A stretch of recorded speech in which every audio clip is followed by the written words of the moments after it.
Hello, welcome back to the Evolution with Mac and Jen podcast. It's just Jen here. If you're watching the video, you can see that. So, hello, I'm so excited to be here today. You can also see that my hair is wet because I literally just got out of the shower and I was in the shower and I thought to myself, I should do this podcast. And a lot of times when I like have it on my heart to share something, I just need to do it. Otherwise, I'll either like forget about it or talk myself out of it or whatever. So, anyways, we're here, freshly showered, no makeup, wet hair.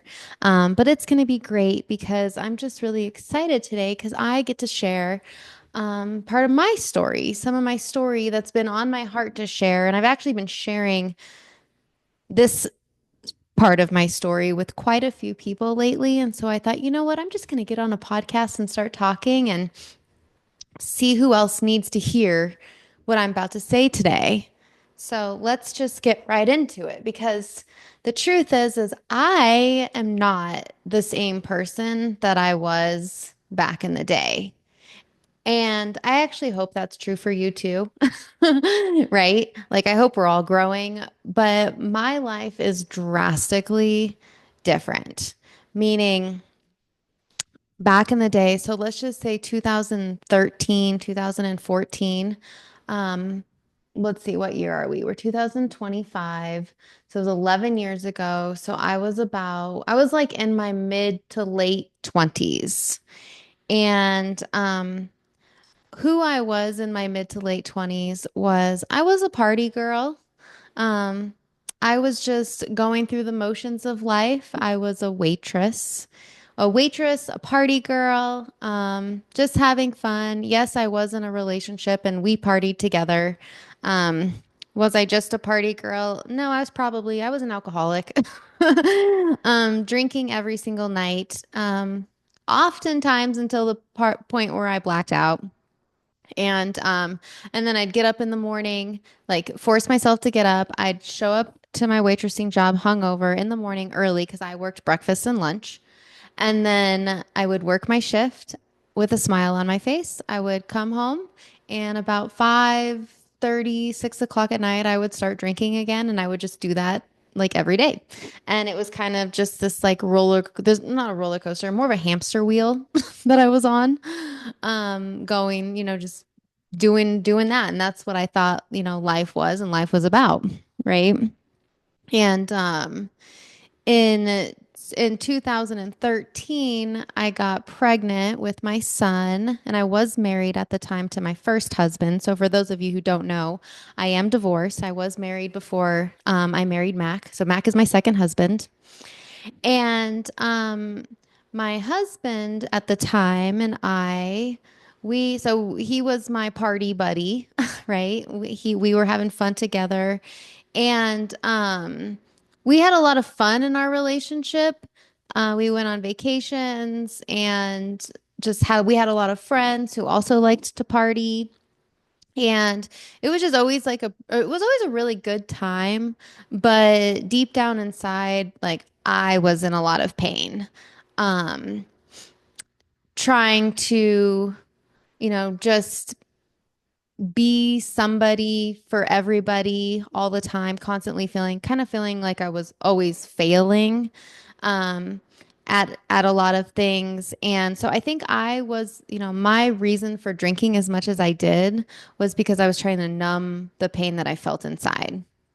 So I got pregnant with Cameron in 2013, and during my pregnancy, I stopped drinking, which was really great. And my sister-in-law at the time, she was pregnant at the same time, so she was sober the same 9 months that I was sober, which helped us, I think, just get through that period because everybody around us was still like drinking and stuff. But so I did not drink during my pregnancy, and then I had Cameron. And I would say shortly after, I did go back to drinking, and quite a bit.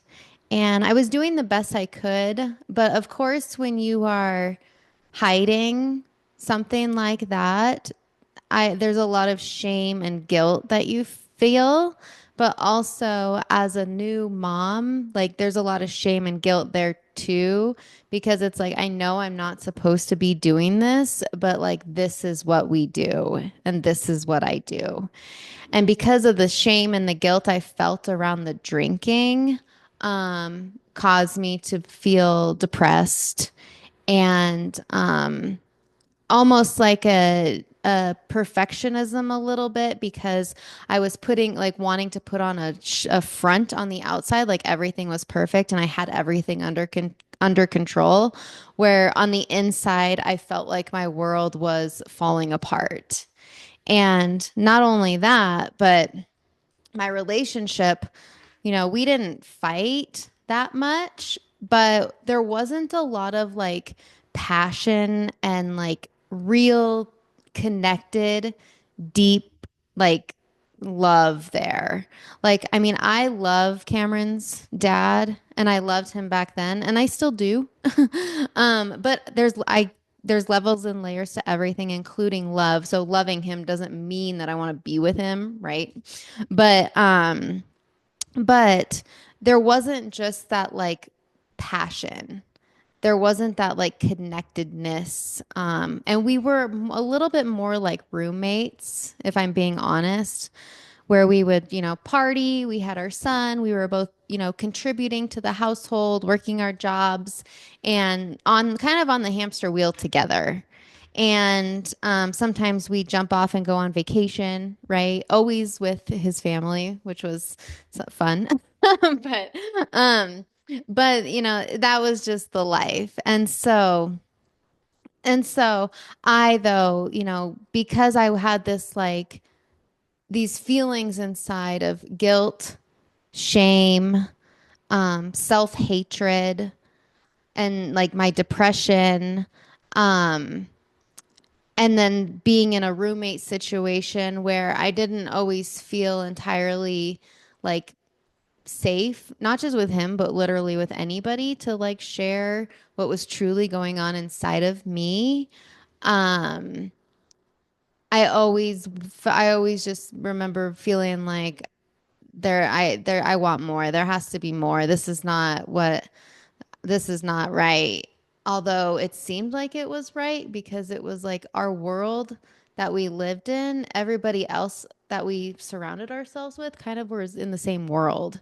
So it was like, I know there's more out there, but I don't know what that looks like. But I know I want it and I know that I'm not happy where I'm at.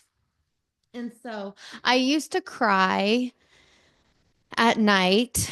I used to cry in the mornings. I used to get really mad at myself for the decisions that I was making. Um, and I also held a lot of anger in my heart towards just like everybody. Um, I remember I was very angry at my dad for a long time, angry at my husband at the time because I used to blame him for all my problems. Um, I was like just an angry person. And and so I used to cry and I used to pray, but my praying never really looked like getting on my hands and knees and saying like, "Dear God." My prayers came like at nighttime when I was crying alone in bed or like in the car on my way to work in the morning, feeling hunging over, incredibly hungover, um, praying and asking like, is there more to life than this? Right? Like that's kind of what my prayers looked like. They were like silent prayers when I was alone and feeling incredibly down. And I remember, praying like, God, I just want to be happy. Like, I just want to be happy. I just want to be happy. That's all I wanted. And in 2015, so Cameron at this time is now 2. And in 2015, I've been having this I just want to be happy prayer for many years. But I didn't know what that looked like or how to even like get that, that feeling that I wanted. But in 2015, I met, I didn't meet, I hired my first mentor. The same mentor that used to, so I was waitressing and he used to come into where I worked. And for 7 years, he would always say to me, Jen, when you're ready to change your life, come talk to me. And with like I did with everybody else, I did the same thing with him where I just kind of pretended like everything was great. Even though I think that if you looked into my eyes, you could see the pain. Like you knew, like he knew I was not good. And he knew, he could help me because he had not only been where I had been, but he had overcome it and not just overcame it, but like he was thriving in life. Like he literally had everything that I wanted. And for 7 years, I told him, no, no, no, I'm good. I'm good. And in the back of my mind, I'm like coming up with excuses or justifying my life. But still silently praying and still getting wasted every single night and still feeling like a horrible mom. And like there has to be more to life than this. And so finally, one morning in 2015, I must have been in a really dark place because he came into the restaurant and he looked at me and he said, Jen, are you ready? And I said, yes, I am ready. That was the morning that I threw my hands up in the air and I submitted to receiving help. I just want to be happy. And if you are going to teach me how to be happy, like I am all in, I am ready. I'm done. I'm tired, sick and tired of being sick and tired. Like let's do this. So I hired him and I went on a journey to find happiness. And I do say that that was the day that like truly changed my life. Like I think there's moments in my life, like defining moments, and that was one of them where it was a huge shift. Because I finally said yes to me. I said yes to help. I said yes to more. I said yes to hope. I said yes to like committing to making a change. Like that was a defining moment in my life. And so I started um, putting myself into his world. And he was actually a network marketer. And so he had at the time, like this was back in 2015. So he was doing like in home meetings and stuff. And so I just started going to those meetings. And I wasn't really like he did share his business with me and I was like interested. I did start taking the products and actually I still take those products. They are great. I'm drinking one of them right now. um but more so it was about me putting myself into rooms with people who had what I wanted and were doing what I'm like trying to do. And one of the rules is what do you want?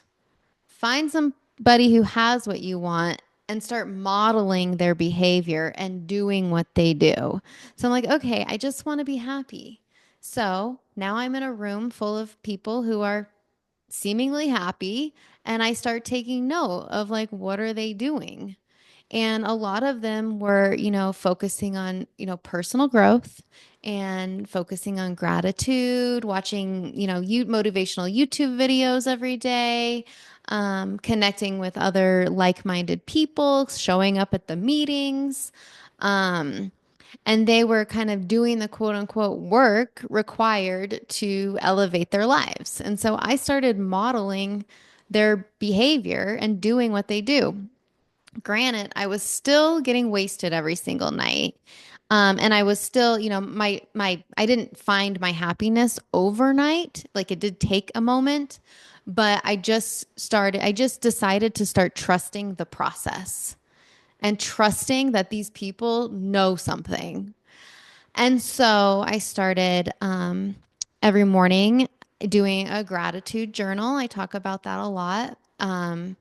I would do 10 things I am grateful for and three people I just want to send love to every single day, which was great because every morning I would wake up hungover.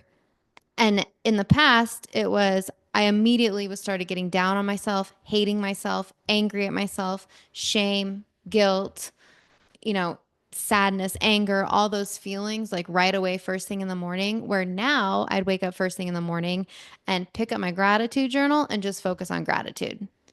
So I was doing gratitude, sending love to people. I even got Cameron involved as a 2 year old doing gratitude with me, 3 year old doing gratitude with me. And it was so cute. I'd help him like, what are you grateful for? Oh, dinosaurs and elephants and mommy and daddy and Mimi, and all the cute things. But so we started doing that. I was showing up at the meetings every Tuesday night. I was, plugging in. I had this is when I started putting sticky notes up on my mirror with affirmations of like, who do I want to be? How do I want to feel? And putting those up on my mirror. So I was reading those every morning and I started rewiring my brain for happiness because that was my goal. And so over time, fast forward now to 2018. So the journey started in 2015 of like, I just want to be happy. In 2018, I was actually really starting to feel happy, like happier. I was becoming a happier person. I was loving myself more. And, like I had changed my focus and I was focusing on better things. And I was learning the skills and the tools required to create happiness daily. And it was changing who I was inside. Like I was changing as a person. And so in 2018, I made a decision that I was going to quit drinking. And I never went to AA. I didn't um do any type of rehab or anything like that. It just got to a point where it was like I feel good and I no longer need this to numb the pain anymore because I don't have the pain anymore. Right? And so it was like this the alcohol I was using as a solution to a deeper pain.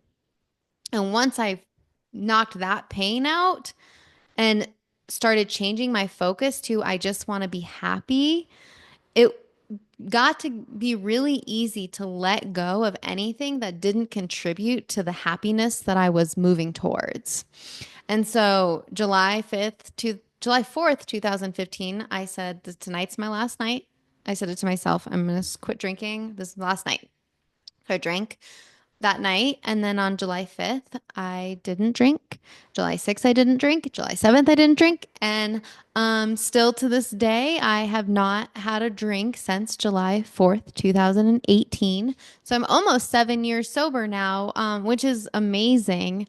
But, I never said, the goal was really actually never, I'm going to get sober. The goal was always, I'm going to get happy. And now I know the psychology behind that and why my sobriety has lasted is because most people, when you focus on like giving up alcohol, you're focusing on loss. And what you're focusing on is what you will manifest more of. So if you're focusing on the alcohol and like losing it, um, it's harder to let it go. But if if you're focusing on, I just want to be happy and you're focusing on what you want like that, then it becomes easy to let go of everything that doesn't contribute to that. And so it's like by default, you win, right? And so I was winning. I was winning in 2018. I was starting to feel happy and which was great. And so I'm now on this new sobriety journey, which has a different set of like problems, I guess, but also really great things about it. Like I wasn't drinking anymore, but now, I am now the sober one surrounded by everybody who does drink, right? And so that became really hard for me because I started from 2018. I started, being a different, like not just being a different, like a happy person, but I started being a really different person where it was like, I don't even want to be here anymore. Like, I don't want to participate in all of this anymore. Like, and so my friends and our family, like, they started to withdraw from me too, because I think, we sometimes reflect onto people what they're not doing. And so, in order for them to feel better about their situations, they just withdraw, which is totally fine. But basically, I started losing all my friends. And I know I contributed to that too, not only because I didn't necessarily want to participate. So it was kind of like a two thing. But the truth of the matter is like I was outgrowing the drinking crowd and just didn't want to be there anymore. And um, so it's got to be super lonely for me. And, my husband at the time even said, like, Jen, everybody thinks that you're being a bitch. And I was like, well, that's okay. Like they can think that if they want to think that. Um, and so it got really lonely for me for like a good amount of time. I remember calling up a different mentor of mine and crying to her, just telling her, "Oh my God, like everybody hates me. I'm so lonely. Like even my husband hates me. Like everybody hates me." And she said to me, "Jen, circle change is necessary for growth and you will find new friends." And so I just decided to trust in that. And And so I just, not just trust in that, but yes, trust in that, trust in the process, right? Like it's a lot of this journey that I'd been on since 2015 is a lot of just trusting in this process. And so, yeah, I did, not only did I lose the friends, but it was like, I didn't really like, yes, it sucked, but at the same time, it was like, I know this is not where I need to be anymore if I'm going to continue creating this life that I want to create of true happiness, right?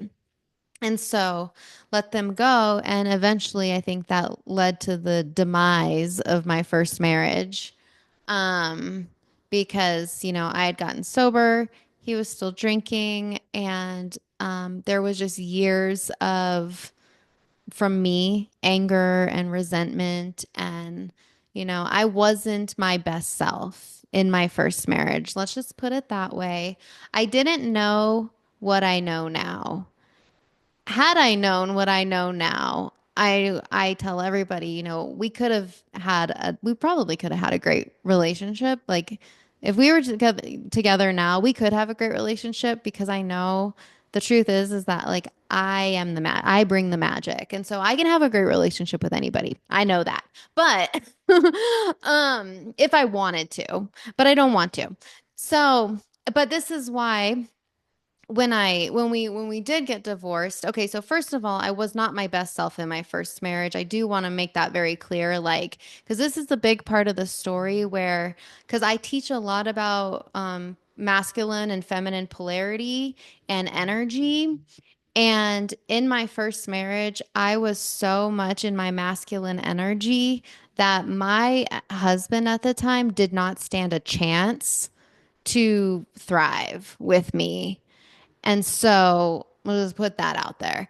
But I didn't know. Like, I didn't know. And because I was so much in my masculine energy and not taking the time to nurture my feminine, especially as a new mom, like, no wonder I was feeling so much pain inside and masking it with alcohol, right? I didn't know then what I know now. And had I known, of course I would have done better, but I was young and I didn't know. But now that we know better, we get to do better, right?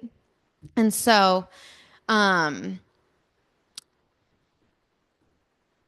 at this point now, it's 2020. Let's just say 2019. Like, I already know I'm getting divorced. I already know that I am a creator and I can, create whatever I want in life as long as I take accountability and make it happen.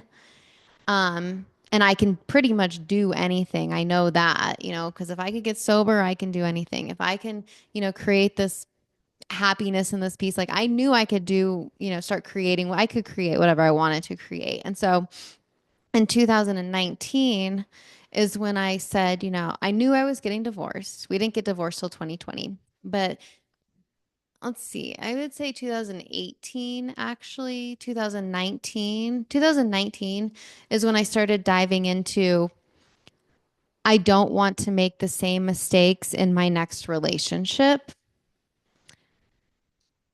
I want a relationship that people are jealous of. I want a relationship full of passion. I want a relationship where the honeymoon never ends.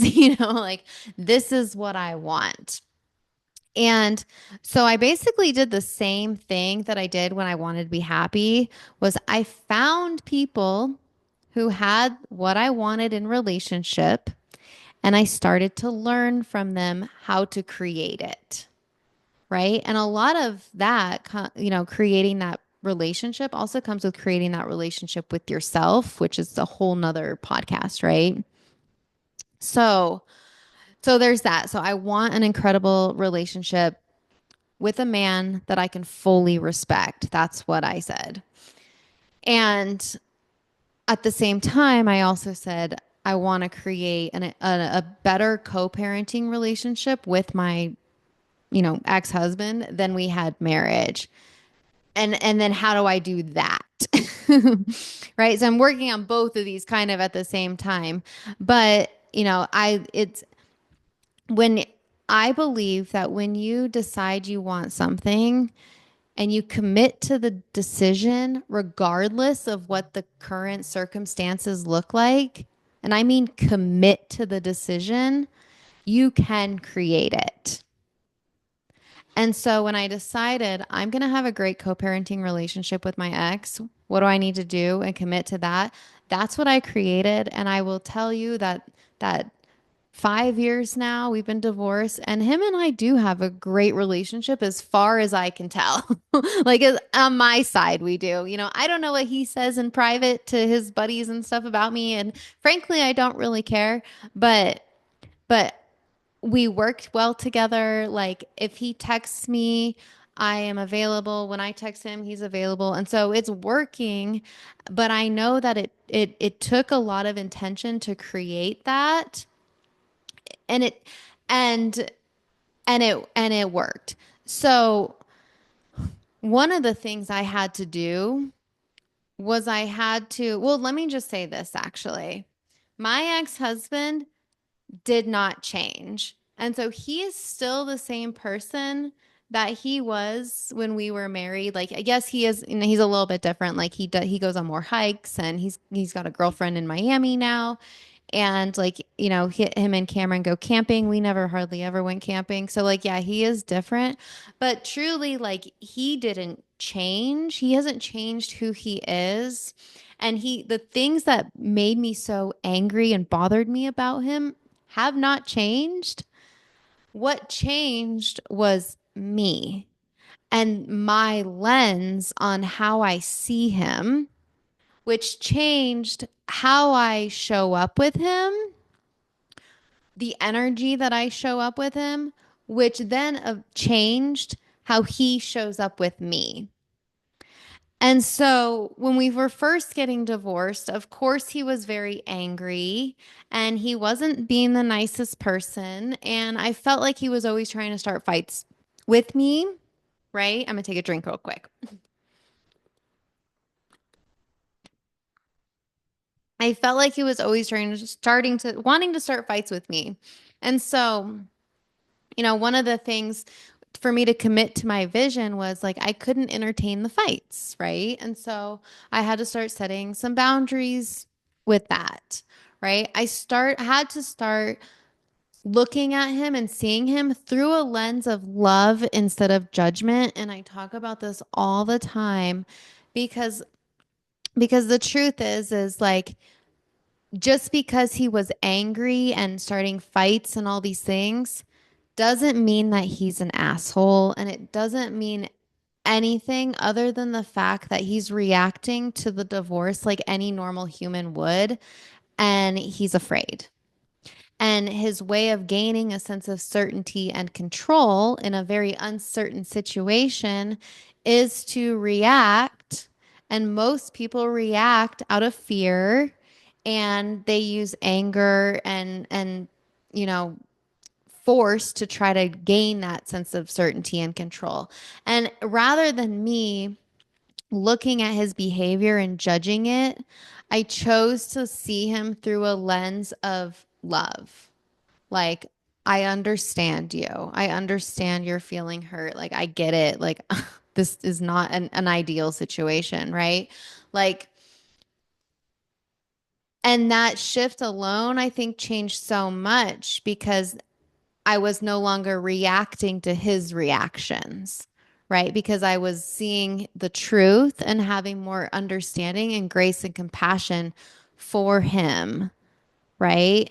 And with consistency and how I was showing up with that grace and compassion and understanding, eventually he didn't need to use anger to gain certainty and control because I was giving him the certainty that he needed with my kindness, if that makes sense.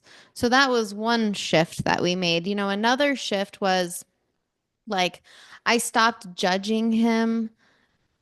Um, I stopped judging him for the things that like for let's just say for the way that he parents, right? And so one of the biggest problems that us women have in relationships, especially when there's kids involved, is we judge the other parent for the way that they parent, um thinking like we think if they do like their way is the wrong way and our way is the right way, right? And so for example, Cameron was doing karate. This was like way back in the day. He was doing karate, and And after karate, I'd be like, oh my God, dude, like so good. You did so great. Just like a mom would, right? We're like, oh my God, we're like the cheerleaders.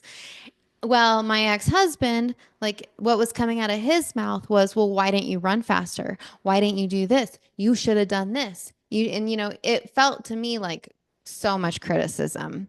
And that made me very angry because I just thought, oh my God, like you're being such a fucking dick, right? Well, the truth is my husband, my ex-husband, I at the time, my husband at the time, his way of motivating our son is through like more criticism, right? Which actually makes his intention good. Is it the way that I would want to motivate our son? No.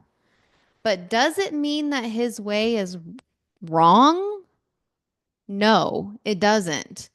And when I stopped judging my husband and started trying to understand him and seeing like his intention and his behind it, I was able to like stop being so angry at him and instead just focus on what I could control was, if I felt like he was criticizing Cameron so much, rather than coming at him, I would just, do my best sometimes to remind Cameron like if I could tell he was feeling unloved or something, just reminding him like your dad loves you so much and sometimes he just doesn't know how to show it the way that you want it, but he does. And I just remind Cameron of the truth because it's a very feminine thing to do to remind our kids of like intentions, right? And so just reminding him of the truth. Like your dad loves you just like I love you. But sometimes we both don't know how to show it in the way that you want us to. But like we're both doing the best we can with what we know. And if we knew better, I promise you we would do better. But we are trying, right? Which is true, but it also gives a lot of like grace, for and because we are all doing the best we can. And if we all knew better, we would do better, right? So that was just another way for me to, you know, create this co-parenting relationship, not by changing who he is, but changing how I see him, which, changed how I showed up with him. So now he's, much nicer to me because I'm not looking at him through a lens of judgment. I look at my ex-husband through a lens of like love. And actually feel very grateful. And one of the things I had to tell myself was, he is one of Cameron's greatest sources of love. And for that reason, I will love him, which is a little like, I guess it could be hard for some people to hear, but that's the truth is like your husband or your ex-husband, the father of your children, no matter how bad he is, how bad you think he is, or what a dick you think he is, or an asshole or whatever, like he is one of your kids' greatest sources of love because kids love both their parents.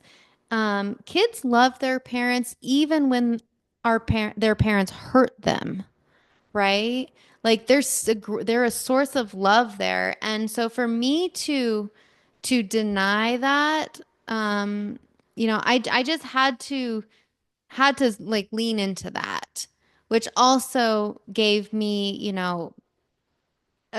it also changed the way that I showed up with him because, that was the energy. You're one of Cameron's greatest sources of love, and so for that reason, I am going to do my best to just be kind. Because I know that Cameron loves you and I know that you love him, even though it's not always the way that you don't show it always in the way that, I think you should. Doesn't mean you don't. Right? And so those were a lot of the shifts I had to make. And so I think that we've created something really special there, and I'm just super grateful. And I do use some of the other tools that I've learned, like I do use feminine communication now with my ex-husband. I do, I'm more softer with him. I express a lot of gratitude, and I just remember that the energy that I bring is the energy of our relationship, and I feel really grateful. And so I had to do, a lot of that same type of work, even with my relationship with Mac, right? Um, because when I decided, I want a relationship that people are jealous of, okay, how do I create that? Not only do I want that, but I also want to still be happy. And not only now do I want to be happy, like I want to live a fucking fulfilling life. I want to feel free. I want to feel happy. I want to be at peace. I want joy. I want love. Like at this point now, it's like I want it all, right? How do I create that? And a lot of that work has been, me letting go of, no, not just letting go, but opening my heart more, self-love, allowing myself to um I guess heal in a way because when we have, you know, our trauma starts as children, like our trauma starts so young.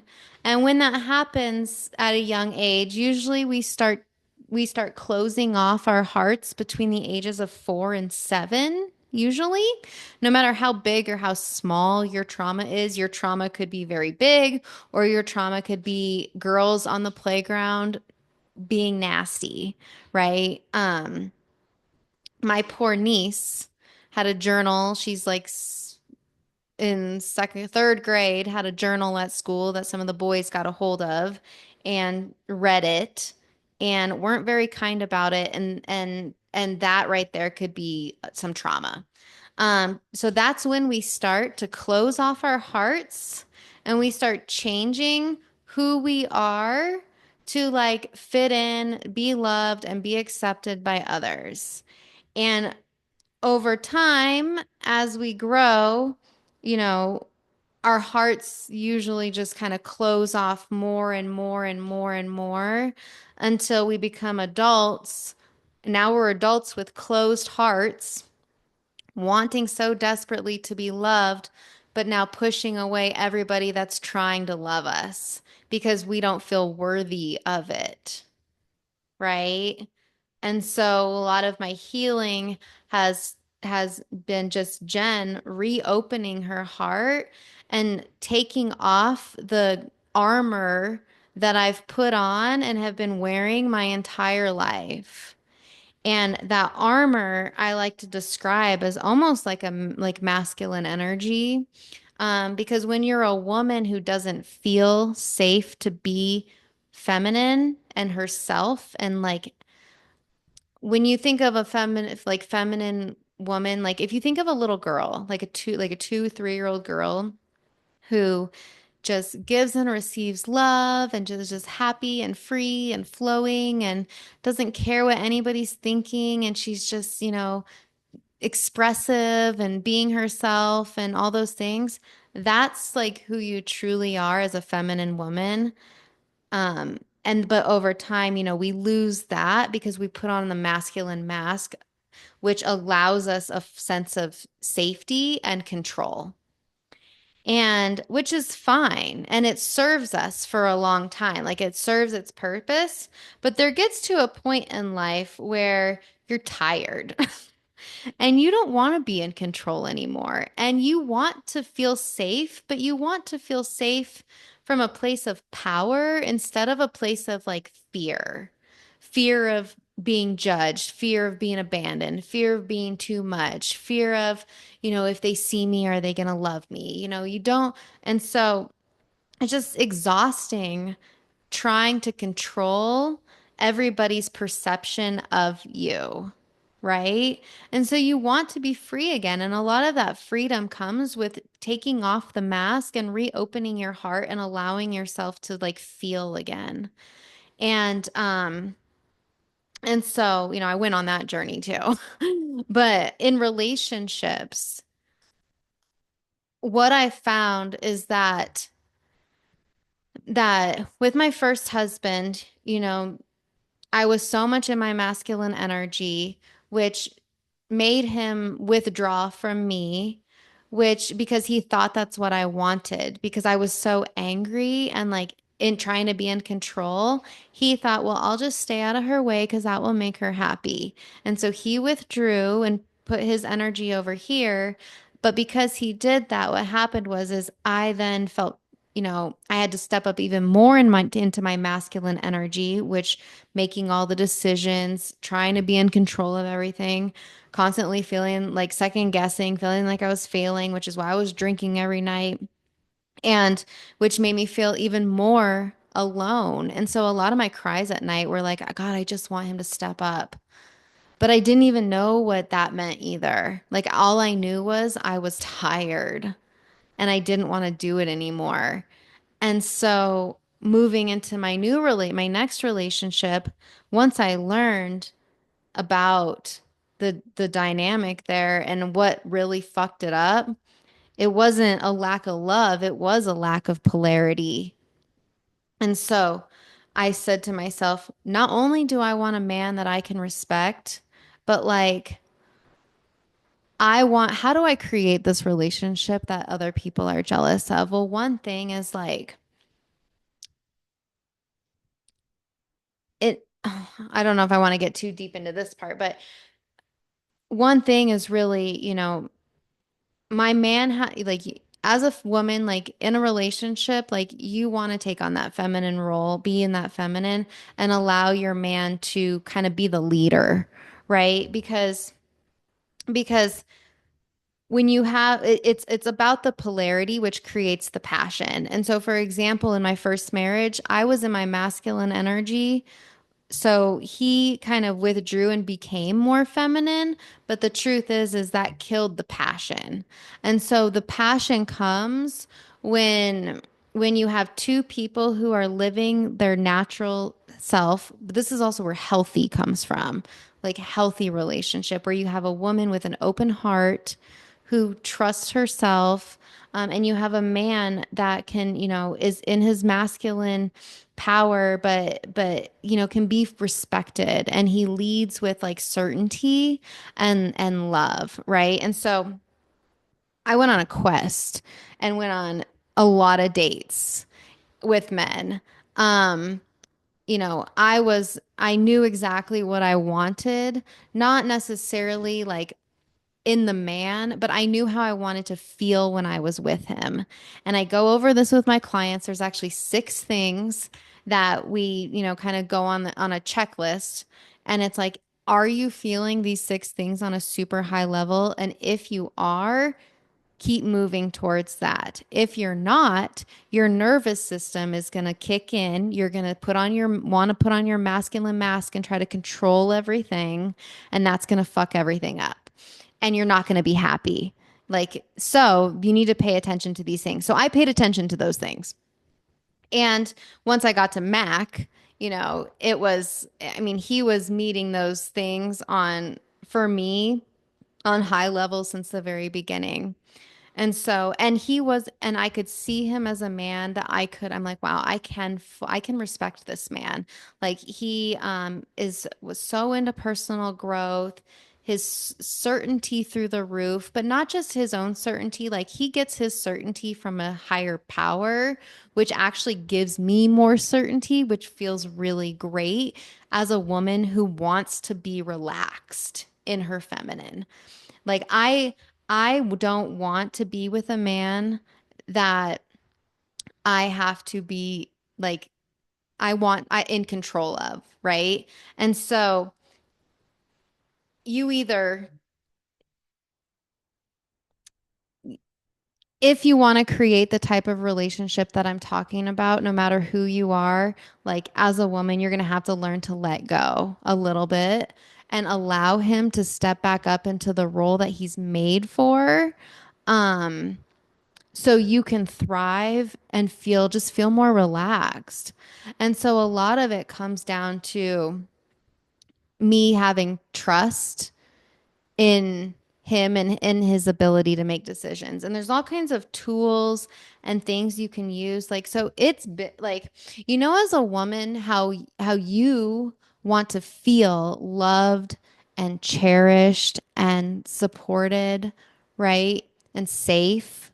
Like you as a woman want to feel those things. A man, like the equivalent of that for a man is he wants to feel respected. And and a lot of times in relationships, if it's falling apart, I will tell you, your man does not feel respected by you. And I'm not just saying this, like, this is actually biblical. Like it says in the Bible somewhere, it says, man, love your wife, woman, respect your husband. And like men need to learn how to love us and hold space for us and cherish our hearts. Women, we also need to learn how to respect our men because these are things that we're like never taught. Like, I didn't know that my constant little criticisms were going to slowly kill my ex husband and his desire to devote to me, right? Like, I thought I was doing him a favor by telling him how to do things and criticizing his every move, right? Like, I thought I was helping him. Like, this is what you're supposed to do. But I guess they don't like that, right? And so it's like these things that we learn how to create, the type of relationship of our dreams that we want. And like it's been a journey for me to go on.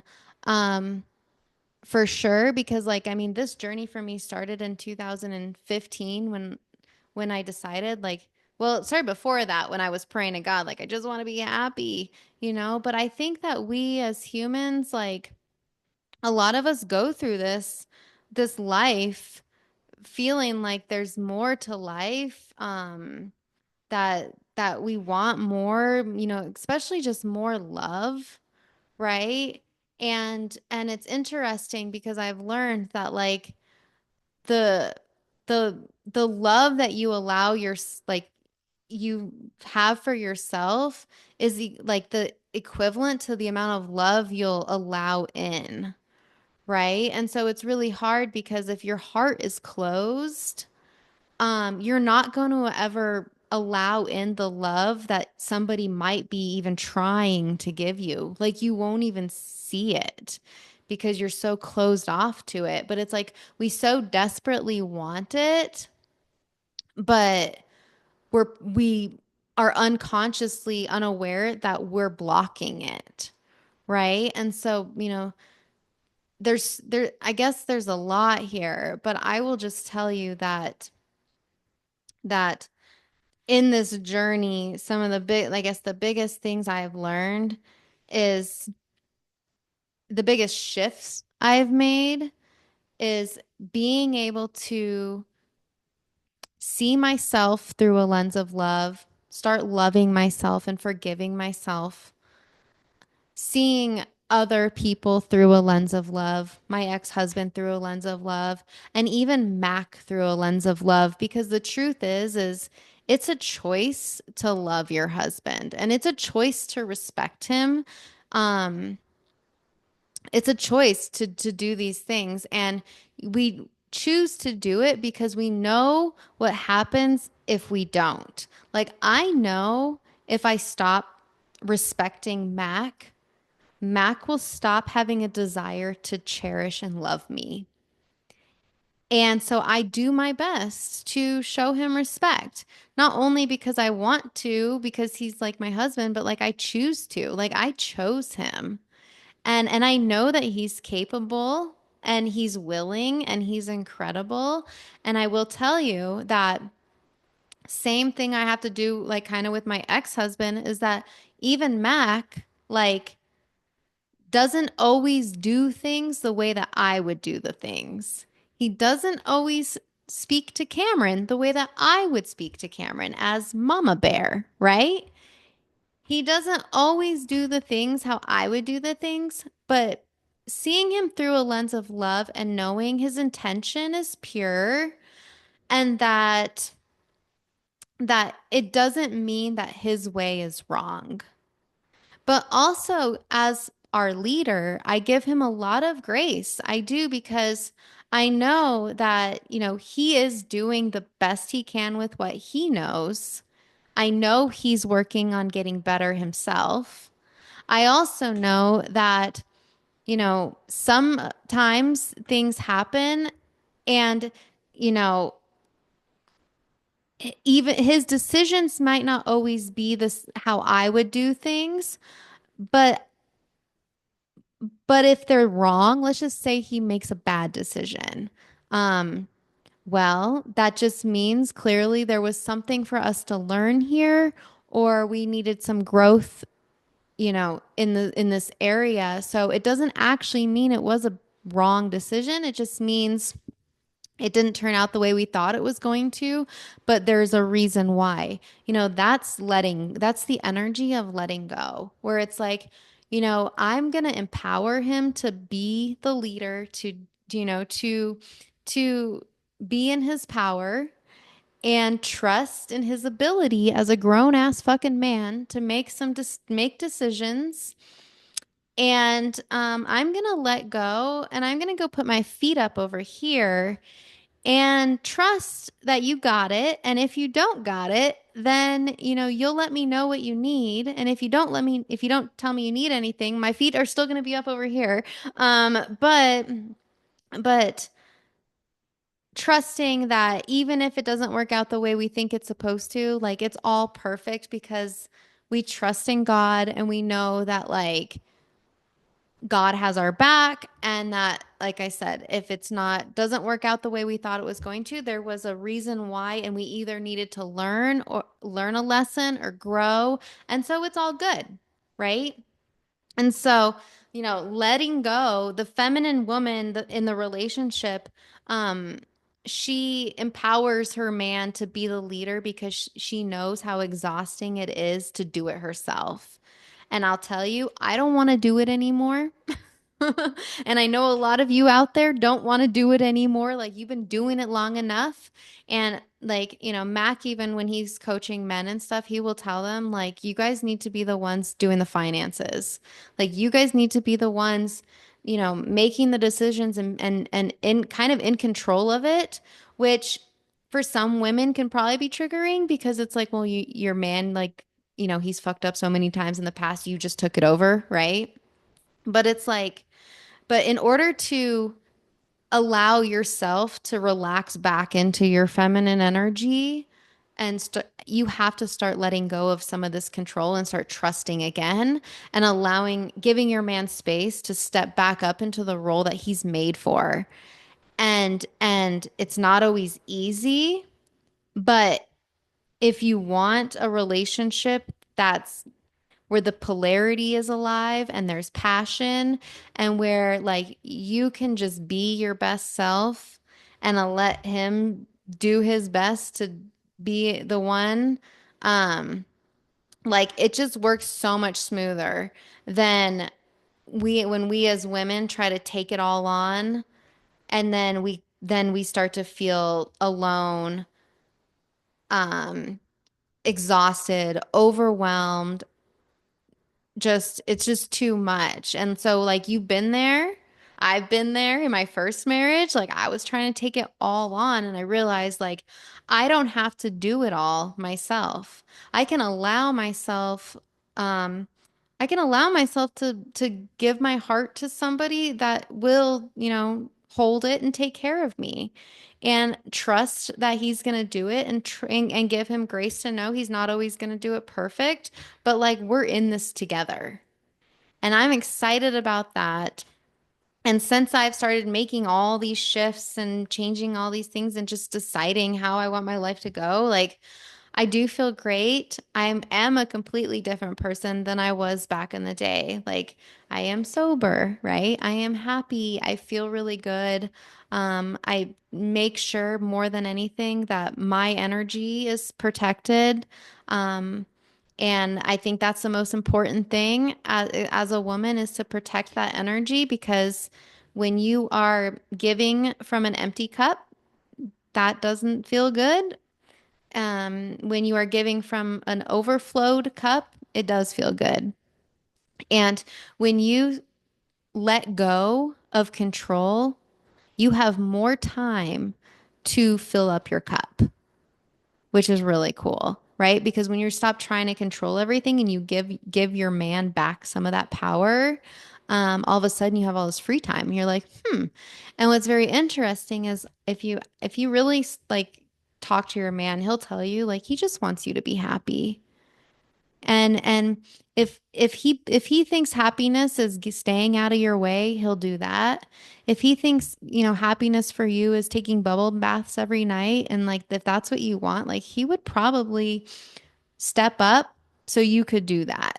You just have to, like decide and be honest with your feelings, and start making these shifts. But so I'm just really grateful because I did a lot of research and a lot of work and a lot of healing and a lot of figuring this out. I'm very grateful that I had a friend when I was going through my divorce who also got very intentional for himself about creating an incredible relationship with his dream woman.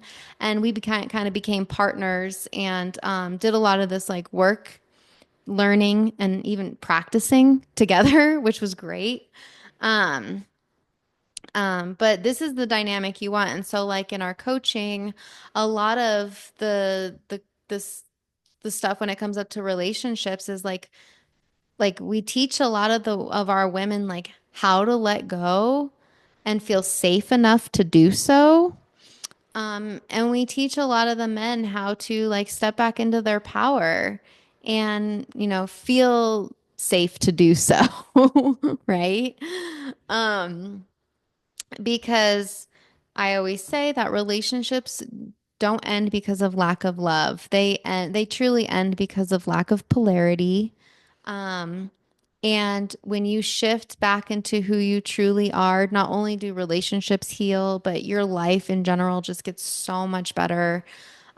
You start to glow again. Our women clients, they're glowing, they're feeling happy, because they're letting go, and their shoulders are relaxing, right? Like they're letting go of the weight that they've been carrying for all these years, and finally like stepping into a frequency of bliss and fun and love and trust.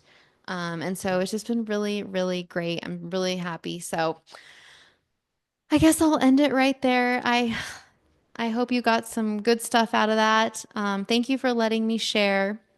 If anything spoke to you, I'm happy to have a conversation with you. I'm happy to tell you more about our group that we have, our coaching group, where well, I don't need to tell you all about it right now, but if it's something that interests you, if you want more, Mac and I are in there every single week doing live coaching with our clients. So it's really great. If you want any of that, any questions, comments, feedback, you can send me a private message on Facebook, Jenn Lockhart Grant. You can comment on this video. I usually see them. Um, and I think about that's it. So, I hope you all have a great day. Thank you again, and I will talk to you later.